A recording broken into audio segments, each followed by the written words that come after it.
This episode is brought to you by the Command Presence Leadership Institute. Find out more by visiting commandpresence.net. Welcome to the Faces of Leadership with Michael Warren. Be the leader you wish that you had. Welcome to the Faces of Leadership podcast, where we believe that leadership is about two things. It's about people and it's about actions. We try to talk to leaders from across society who are stepping up to do what they can, where they are, with what they have.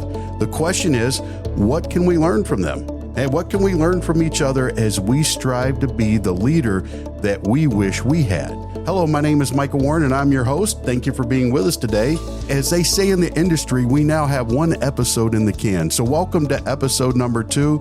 For those of you who joined us on episode number 1, we hope you enjoyed it because we had a blast. Episode 2 is going to be about leadership, but in a different way. And I'm really excited about this because today we're joined by Matt Sloan. Matt is the CEO and founder of Skyfire Consulting and its parent company, Atlanta Drone Group. Before he founded Atlanta Drone Group in 2014, he spent 14 years in various roles at CNN in Atlanta, including 12 years as a medical news producer and special projects manager for chief medical correspondent Dr. Sanjay Gupta. In addition to his work there, he worked as a certified emergency medical technician for Emory EMS, working his way up to chief of resources and planning for the department. He is an inaugural member of the National Fire Protection Association, Technical Committee on Drones, technical advisor to the International Association of Fire Chiefs Technology Council, and an FAA certified pilot. In his spare time, if you want to call it that, Matt is also the host of the Emotional Runway podcast. Matt, welcome to the show. Thank you, sir. It's my pleasure to be here. Thanks for having me. Matt, normally I am not a person at loss for words. I'm usually at a person at loss for shutting up. But today I'm a little bit at a loss because, man, you are such an exciting guy and you have all this energy and you have all this stuff going on. I've been trying to figure out where to start. So I'm going to start with the question that I have. You know, it seems like that you had a pretty good gig going on at CNN, but you made this decision to go from being employed to self-employed. And that's a big jump. What was it that made you decide that you wanted to be your own boss?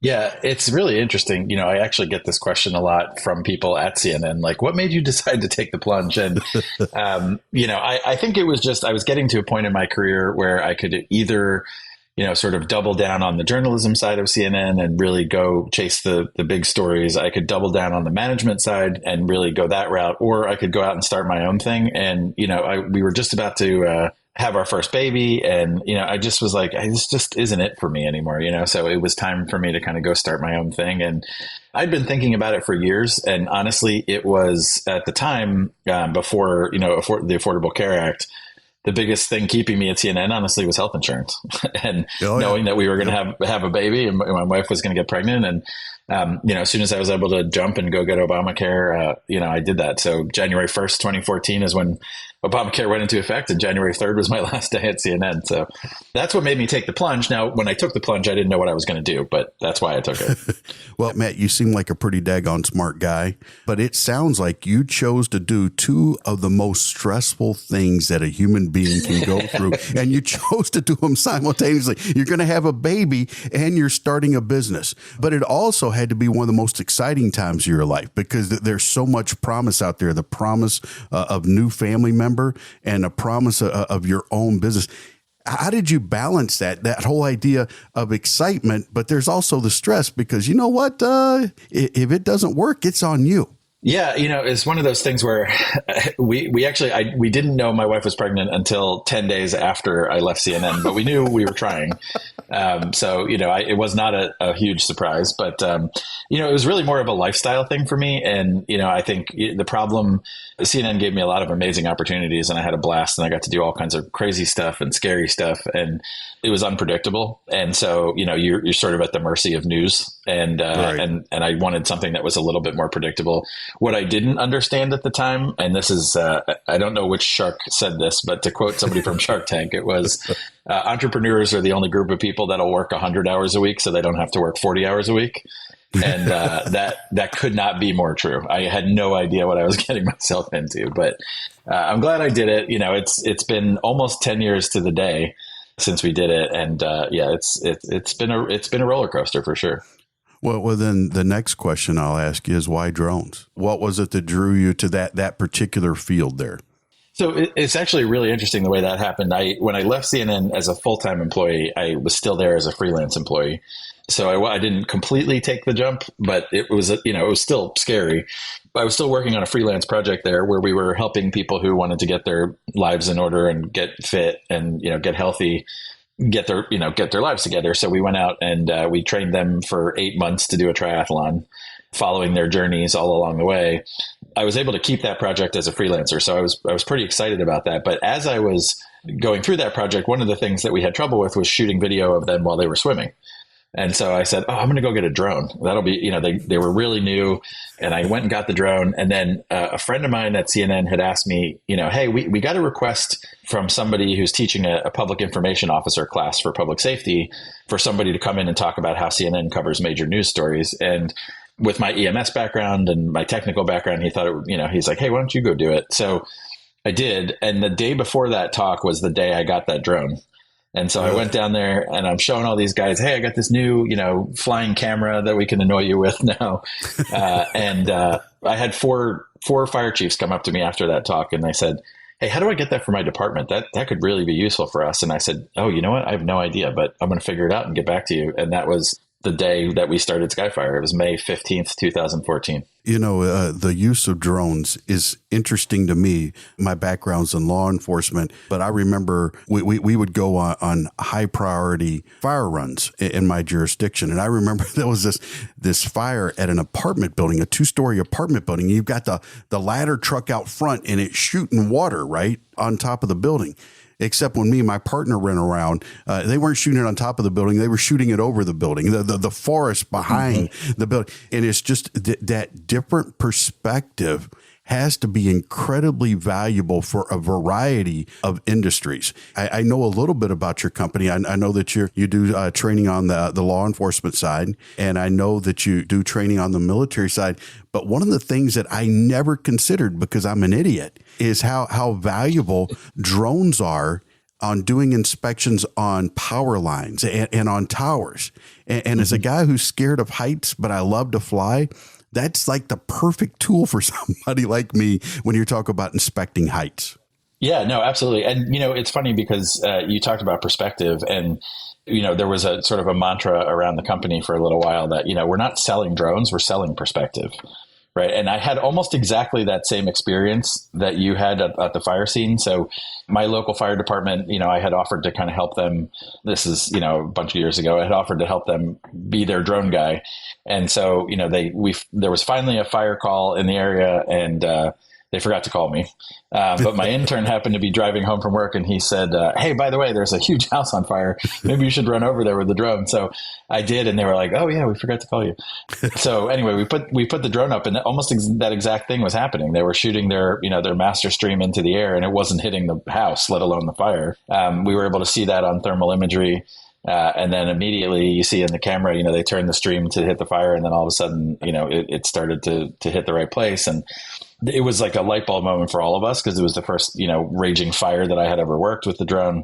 But, ultimately, when you pull up to a scene, whether you're a police officer, firefighter, somebody working on the, power lines or the gas pipeline or whatever, you pull up to a scene and you have a very sort of two-dimensional view of what's going on, a very, myopic view of what's going on.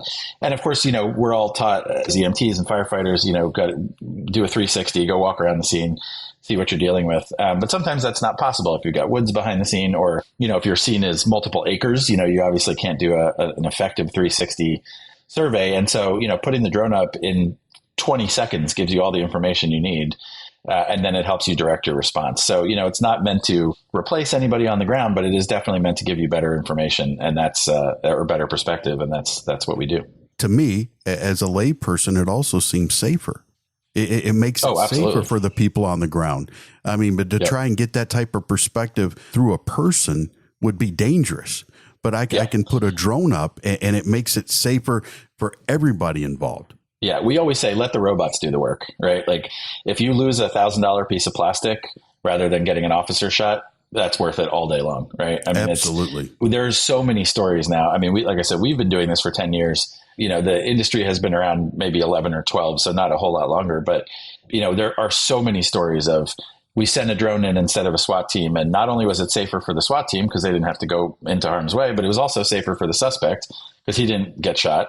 And, there's a very famous in our world anyway, case in Atlanta where they sent the drone into a barricaded gunman, had a murder warrant, and they talked him out with the drone, and SWAT team never made entry. And the guy came out with his hands up, he followed the drone out, and everybody went home safely that day. And ultimately, look, I think there's a lot of people in every industry that are in it for the right reasons. So I don't mean to say that this is a slight on anybody, but we truly believe that what gets me up every day and what gets our team up every day is the fact that we're making we're making the public safety career safer and making sure that those officers and those firefighters get home at night to their families. I think that's the only thing I care about. So if we can make some money doing it and keep the lights on, I think that's great. But at the end of the day, we're trying to really help people. And, that's what drives me. If it were about the money, I would have gotten out long ago. It's interesting. I loved how you put that. Good friends of mine, Greg Williams and Brian Marin, they run this group called the Human Behavior Podcast, and they are constantly talking about on there that when we are able to take advantage of the gift of time and distance, it makes it safer for everybody involved. And it seems to me that the drones are one of those tools that increase both time and distance for our public safety personnel, and not just them, but that's what we happen to be talking about. It makes it safer for them. And as a byproduct, it makes it safer for the people we're dealing with. Oh, 100%. And what's really interesting now, too, is you can add a third category to that.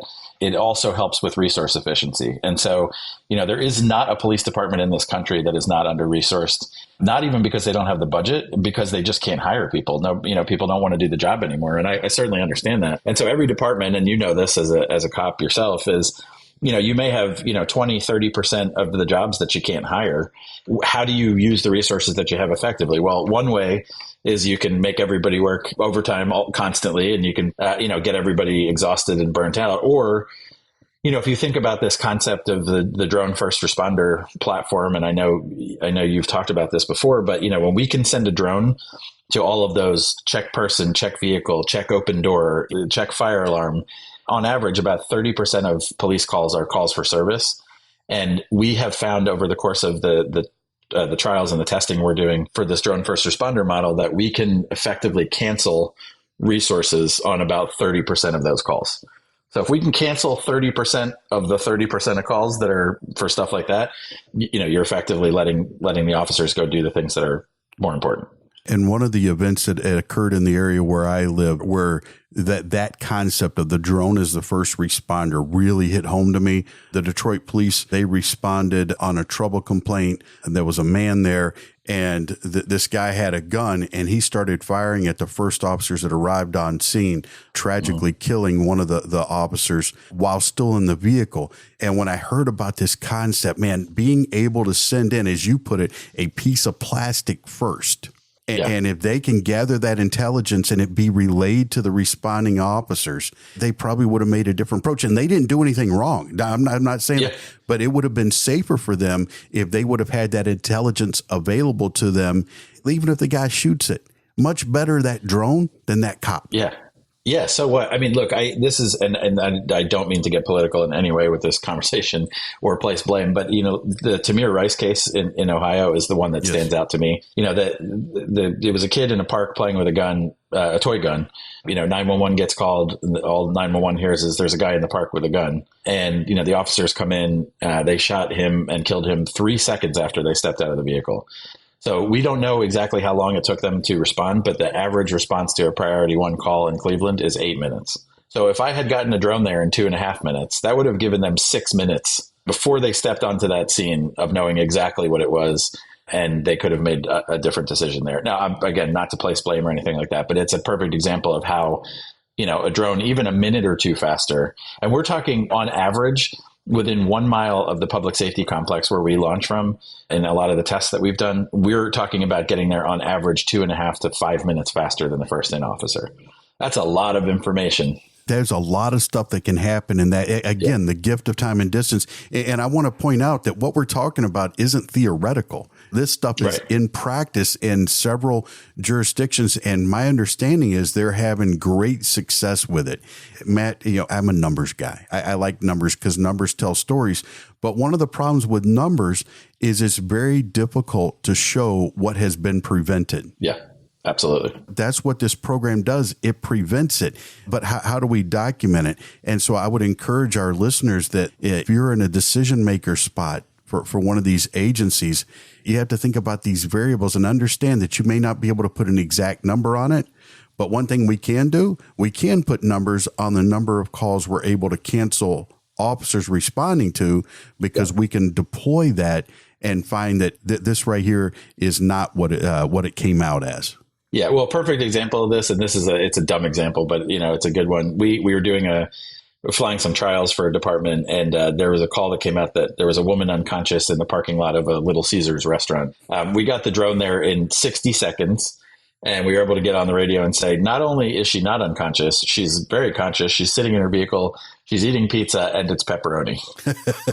And everybody was like, okay, we all laughed about it, obviously, but what we were able to do is cancel fire, police, and EMS and release before it was even dispatched. Honestly, they didn't even have to get started. So we were there in 60 seconds and cleared the call for 3 different agencies using a drone. And, that's a perfect example of the kind of stuff that you guys are dealing with every day. Yeah, I think it's important that we point out that it's not just the ability to cancel calls. It's also have the ability to escalate the call. If you get something that comes in a suspicious person and the drone goes out and they find out that, hey, this is an armed robbery in progress. Well, now it changes the complexity of the call. Now, instead of one officer responding, now we're sending multiple units. Now they're able to better respond. And again, it's still safer for everybody involved. Yeah. Well, and think about, look, you've probably had this experience a million times as a police officer. How many times did you pull up on a scene and not realize that the suspect just drove right by you on your way in? Right. And we saw this happen on one particular occasion.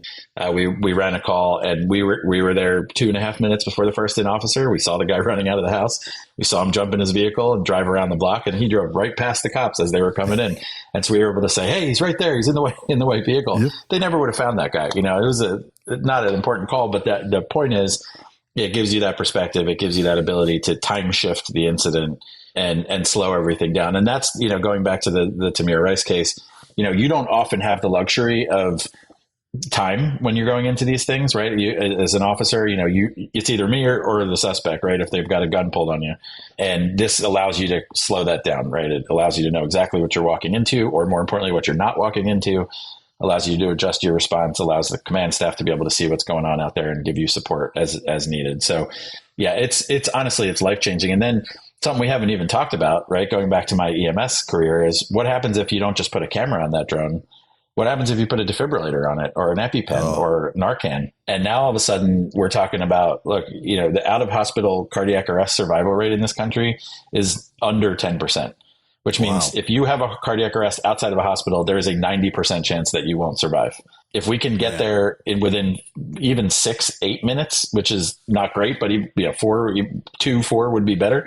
You can bring that up to 50, 60%. That is tens of thousands of lives a year that we could be saving by putting a 2-pound defibrillator on a drone and flying it out to somebody who's on a golf course, or getting an EpiPen to a kid who's in anaphylactic shock on a playground. There's a million of these examples, and I can talk about this stuff all day. So I think it's fascinating because, again, people that are much smarter than I am are coming up with these ideas, because those are things that when you say them, they make perfect sense to me. I just didn't think about them beforehand. So, Matt, let's talk philosophically for a second here, if we could. Yeah. When we talk about drone technology, a lot of people are scared of it because they believe that Big Brother's going to be watching them. Yeah. Any tool can be misapplied. It can be abused. But we have to get beyond that and recognize the life-saving potential of these tools in order to expand our thinking regarding them. And so when you start talking about medical supplies, not everybody lives in a city that has access to it. We talk about the AEDs, not everybody works in an office that has them. It just seems like there are so many more good things that could happen rather than bad things. I don't know why people are reluctant to engage with that technology. Oh, well, there's two great reasons why people are reluctant to engage with it. One is we have a long history as a country of putting missiles on them and shooting them at people. So we don't love that. But obviously that's different technology in a different place, in a different context. The other one is, like you said, there's a fear that people are being spied on, particularly in economically disadvantaged communities and, historically disenfranchised communities and things like that. And so I get that, right? And we have that conversation a lot. One of the things that we've done and made a priority as a company is to have those conversations. So I spend a lot of time talking to Jay Stanley over at the ACLU about how this technology is being implemented and what we can do to make it more effective and less intrusive. And so, there's actually a great white paper that Jay put out.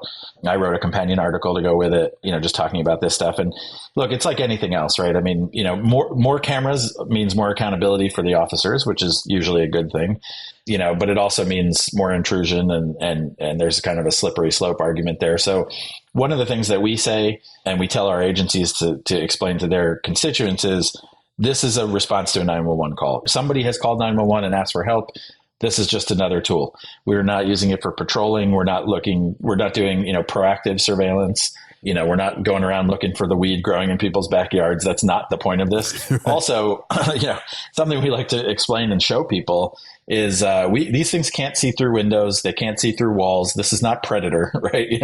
We can't see who's walking around behind the walls. It's just like it's a camera basically, right? So, we do have thermal imaging cameras, which can see heat signatures, but they can't see through glass and they can't see through water. And so, we're looking at stuff outside, right? I mean, look, there are times where, an agency has a warrant and they want to make an entry with a drone. Like we talked about that murder suspect earlier. Those are exigent circumstances. They're going to go get a warrant for something like that.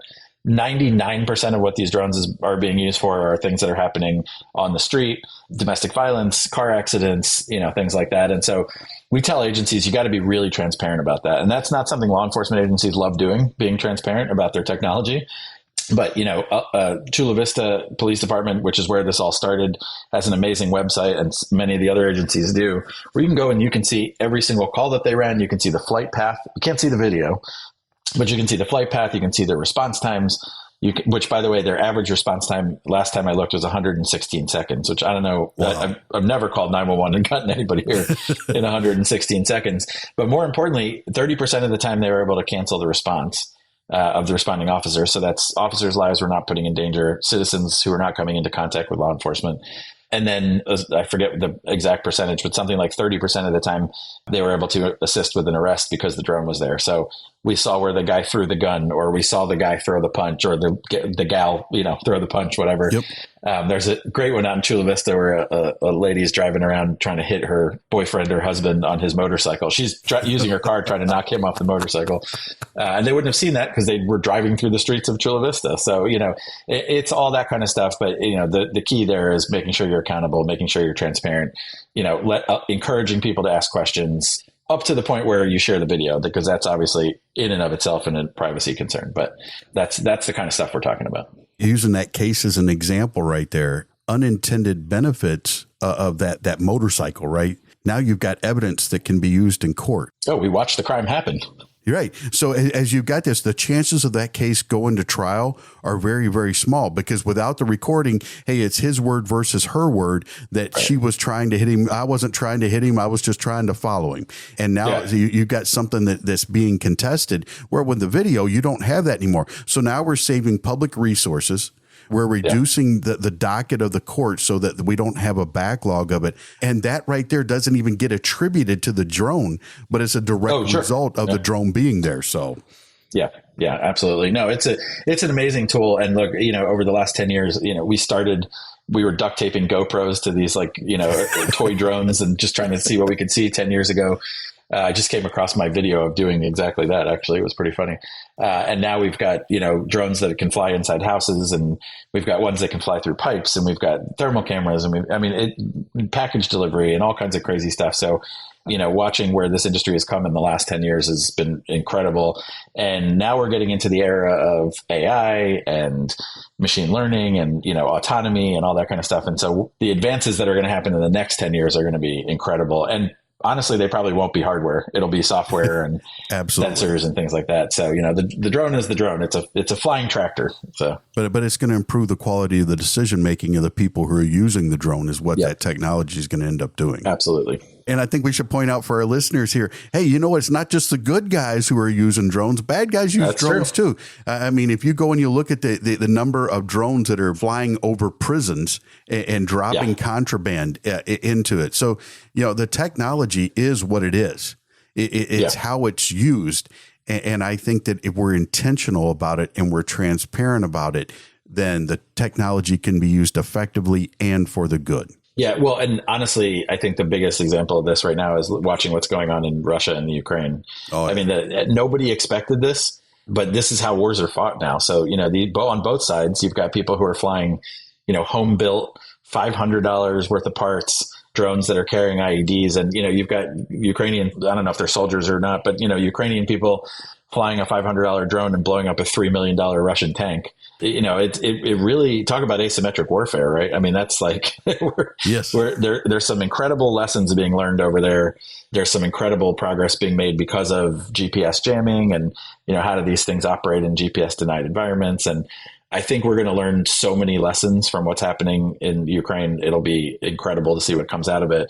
Unfortunately, it's at the cost of all the lives that are being lost. But, we're also seeing it in Israel and in Gaza and on both sides, right? So, some of the initial attacks when that happened were done with drones. Some innocuous drones were used to distract the system while other drones had IEDs on them. And so like you said, good stuff is happening, bad stuff is happening. There was a oil field in Saudi Arabia that was blown up with a terrorist drone. And like you said, drugs and guns and maybe not guns so much, but drugs and cell phones definitely being dropped into prison. That's a problem. So now we've got to also work on the countering drone issue, which is a whole different podcast. So that'll be a topic for another time. For our listeners, and people and organizations often talk about being at the tip of the spear when it comes to innovation. As you and I had talked before, a lot of those people, they're nowhere near the tip of the spear. They're way back on the handle somewhere. They're part of the innovation, but they're not leading the innovation. It seems like your group is really doing that. And I want to go back to something you said a little bit ago, kind of illustrate that. You said that what gets you up every day is the recognition of the impact the positive impact that you're having with your clients. You didn't say this. I've seen it with your people. I've been fortunate to work with your people at some conferences, on some other things. Your people have that same passion. When they wake up in the morning saying, what good can I accomplish today through this technology? And it drives everything they do. So from a leadership perspective, as the leader of your organization, how do you go about sharing that vision with them so that not only do they understand the vision, but they have that same passion that you do? Because that's where you get the force multiplier right there. Yeah, well, look, I'd like to take credit for all of that. I think some of it is, and the one thing I will take credit for is bringing the right people in. Okay. We've had some people come and go, and they're all great people, but they didn't share the passion. We've brought some new people in, like our good buddy Mike Rogers, who lives and breathes this stuff and wants to do good in the world. And we've ended up with a staff of people who are really, really passionate about this. They understand that we're making a difference. Let's not forget about the fact that over the course of Skyfire's 10-year history, we've been through a global pandemic and most of a recession, or, we were 80% on the brink of a recession. We got potentially like a global conflict brewing in the Far East. So, look, there have been trying times. There have been times where the money was abundant. There have been times where it wasn't. I've had to sort of get myself to a place where I said, the good that we're doing is more important than the struggles that we're having to get there. The interesting flip side of being at the tip of the spear is sometimes you're ahead of the tip and the business isn't there, right? So the first, 2-3 years of Skyfire, and then, we're tough. It was a lot of educating people about why we were doing this and what this could do for them. And, we weren't ready. The industry wasn't ready. The technology wasn't ready. The regulations weren't ready. Then there was a boom period where everybody was like, got it, drones. We got to get all the drones.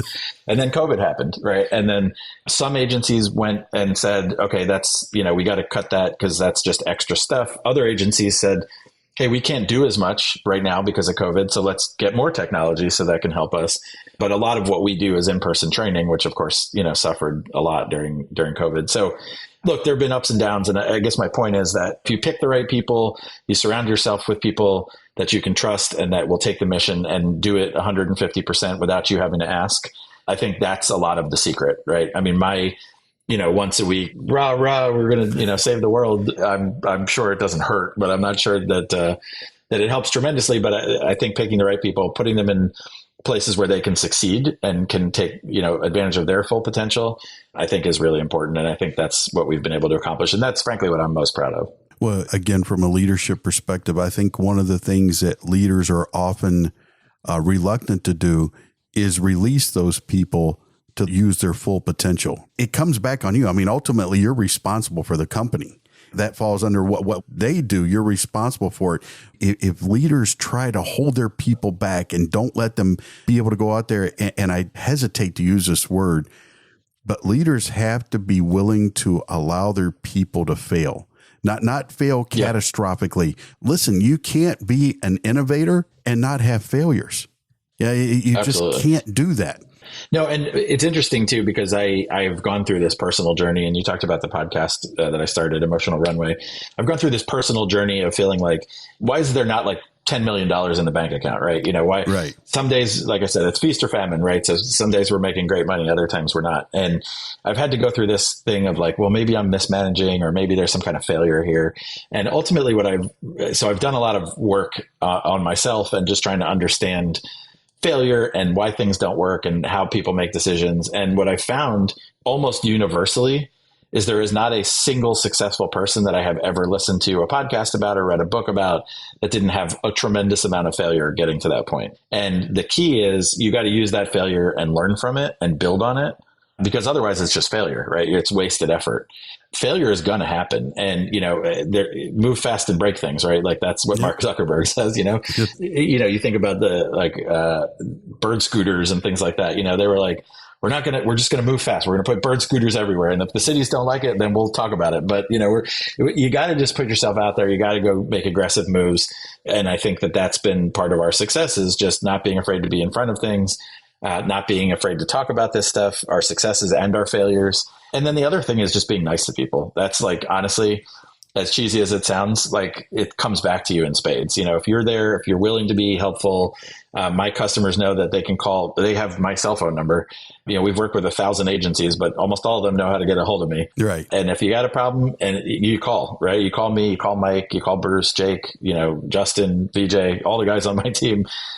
Mikey was telling me about, he went out and helped train the Marine Corps on drone system, and they were out on an operation or training or something, and it was 10 o'clock at night, and they were like, Mike, how do I do this thing? And he picked up the phone and he helped them through it. And that comes back to you in spades. And, that's a reputation thing. And, we have an amazing reputation in the industry because we're willing to work with everybody. And, again, at the risk of sounding cliche, like a rising tide lifts all boats. Yep. But it's true. If we can drive the industry forward, and look, maybe you get the business on Tuesday and I get it on Wednesday, great. There's enough to go around, and we're doing good. And that's why it's really important to me to be on the advisory committees and the regulatory committees. And, one that is not in my bio that you read, I'm on the advocacy committee with AUVSI, which is our big trade organization.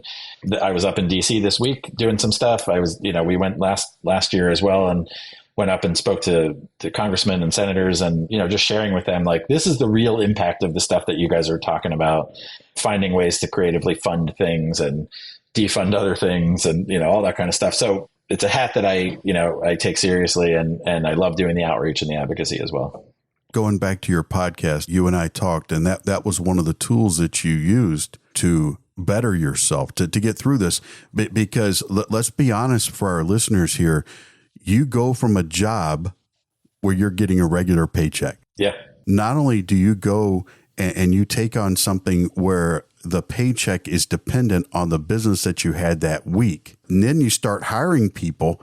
And now you've got this tremendous burden of, it's not just me. I'm responsible for these people, their ability to feed their family. Man, that's a heavy cross to bear for a leader. What have you learned about being able to manage those stresses, those expectations of providing for others, not just yourself? Yeah. And look, that's the thing I didn't know I was getting myself into. Right. I mean, so, I guess if in hindsight, it should have been obvious, but look, this is a growth industry. There's a lot of things changing and it's very unpredictable.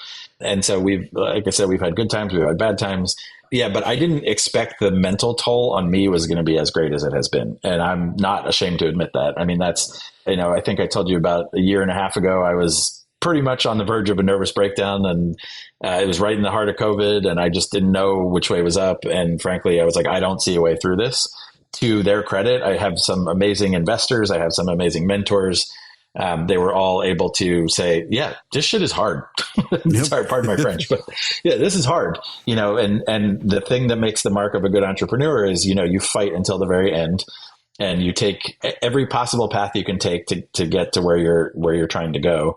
But that was tough. It took a toll on me. It took a toll on my wife and my kids and my family. And so, I sort of got to this place where I'm like, look, I can either let this bury me or I can use it as an opportunity. I didn't quite see it that clearly at the time, but it was like, I got to do something to get out of this funk. So I read a book called Backable. Backable is written by a guy named Sunil Gupta, who is Dr. Sanjay Gupta's brother, who I had the opportunity to get to know, during my time at CNN. And he was an entrepreneur. He was a very early employee of Groupon. He saw Groupon rise to what it became, and then he saw it fall from what it had become. And, he decided to leave and start his own thing, and he failed miserably a couple of times. And he tells this story about how he was actually invited twice to be the keynote speaker at FailureCon.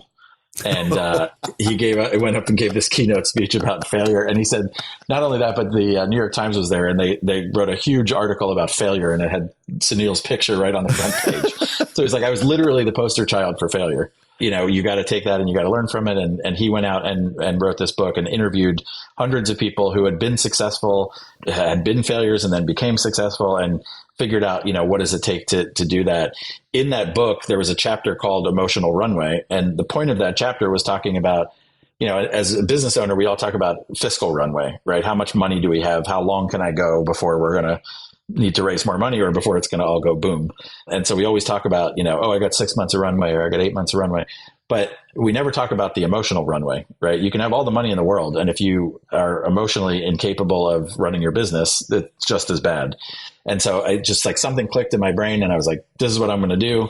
I started the podcast. I have a fabulous co-host, Krista Moulton, who's a licensed clinical social worker, works with a lot of entrepreneurs, and we've navigated that.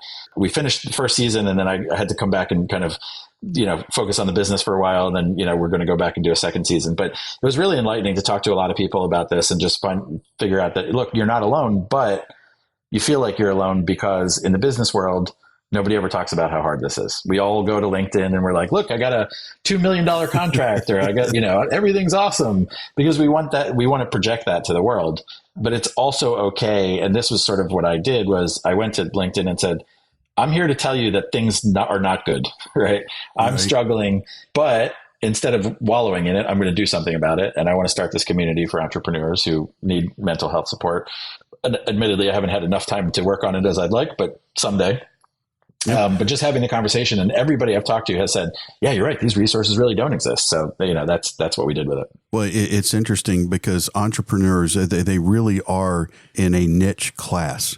For those who are employed by some other organization, many of them have access to an EAP program, so that if they are suffering, that they've got these resources available to them. When you're the lone dog, or you're the guy at the top or the gal at the top, those resources aren't available to you, even if you truly, truly need them.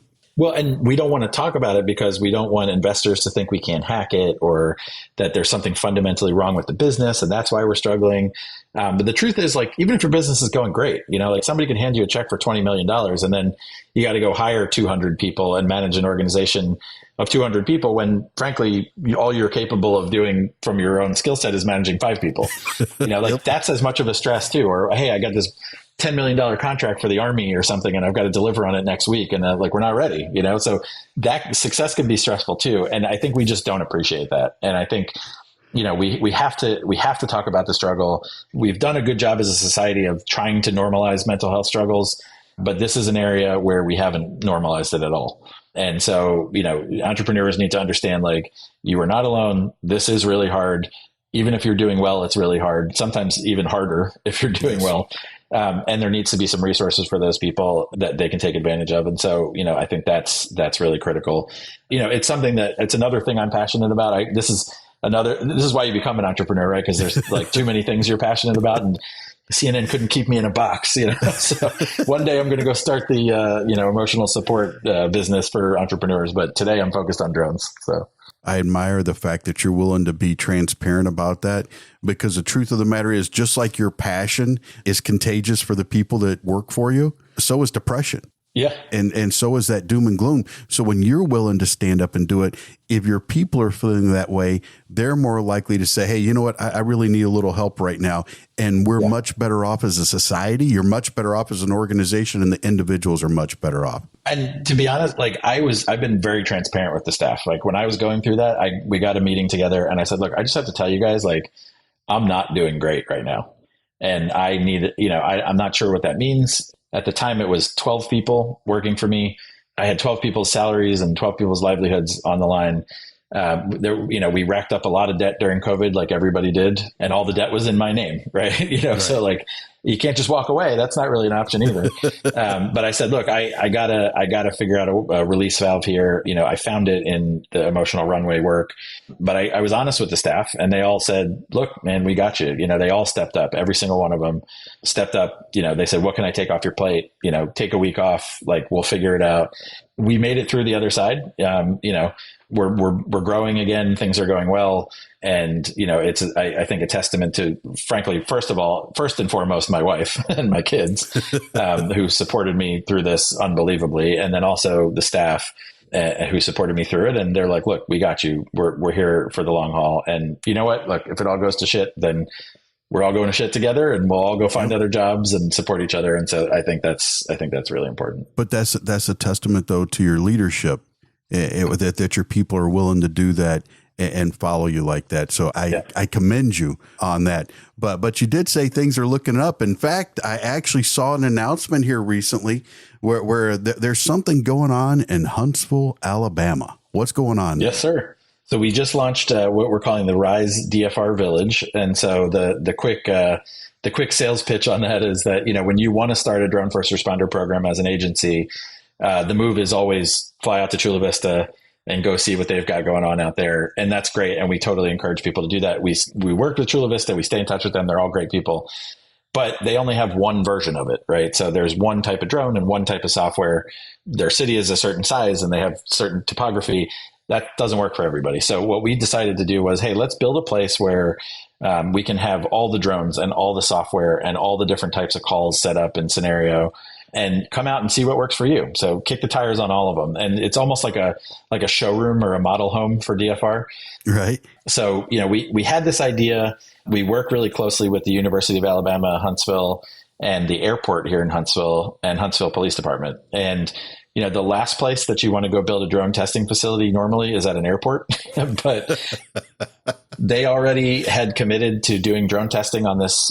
They have a 2,000 acre property that they're not using. They're going to use it later for other stuff, but they said, hey, we love this idea. I got the opportunity, thanks to the Chamber of Commerce here in Huntsville, got the opportunity to meet with the mayor and the city manager. And the mayor said, well, you had me at hello. What do you need? So, they've all been incredible. We're in the process right now of figuring out exactly what the footprint looks like with the folks at the airport, but everybody's excited about it. And we really want to make this a place where people can come and experience DFR.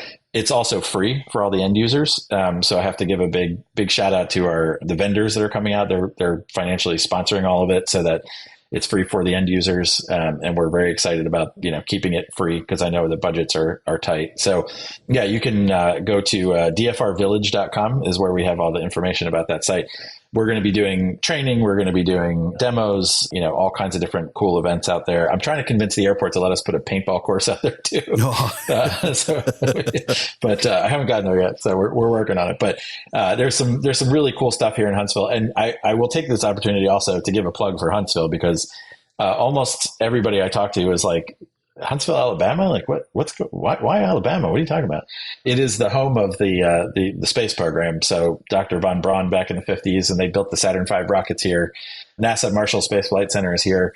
Redstone Arsenal is here, which is the home of Army procurement and Army aviation, and all that stuff is based here. Also, the Army's drone program is based here, at least the administration for it. And the thing that I think a lot of people don't know is that the FBI's second headquarters is now here in Huntsville. And so a tremendous amount of resources here, really interesting people. All my neighbors are like either, Army brass, federal agents, or rocket scientists. So I got a lot of interesting people to talk to. And like I said, the city's been just incredibly supportive and we love it here. So come visit us. We'd love to host you. One more plug for Huntsville. I heard, because I actually got to teach at Redstone Arsenal a couple times. Oh, nice. They said that per capita, the highest average IQ in America is Huntsville, Alabama. And as a result, the school systems are fantastic. Yeah. The infrastructure is well done. So I echo your recommendation of that area right there. And we'll include the link for the village in our show notes for our listeners who'd like to go and learn more about that. But as we're wrapping things up here, I just want to point out a couple of things if I could. I was privileged to sit in a presentation at a conference here last month. And one of the quotes that was used in there, and I won't do it exactly because I can't do that, but it says, the light bulb was not the result of the continuous improvement of the candle. It required innovative and out-of-the-box thinking.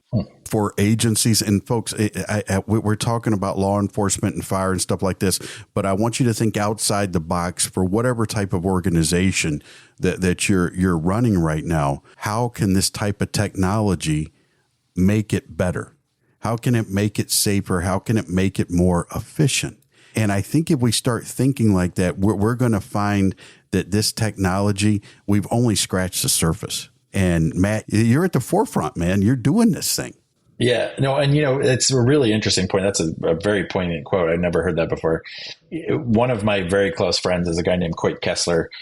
He started the drone program at Austin Fire Department down in Texas, and he was one of the very early adopters. So he and I met, a couple months into starting Skyfire, and I've been privileged to travel the country with him and do some of these talks. And everywhere we go, including when we went to Canada, he brings an axe with him. I don't think TSA and Customs and Border Patrol really love it when people show up with a giant axe, but he holds it up and he goes, "This people understand. We know what this does. You can smash a door with this."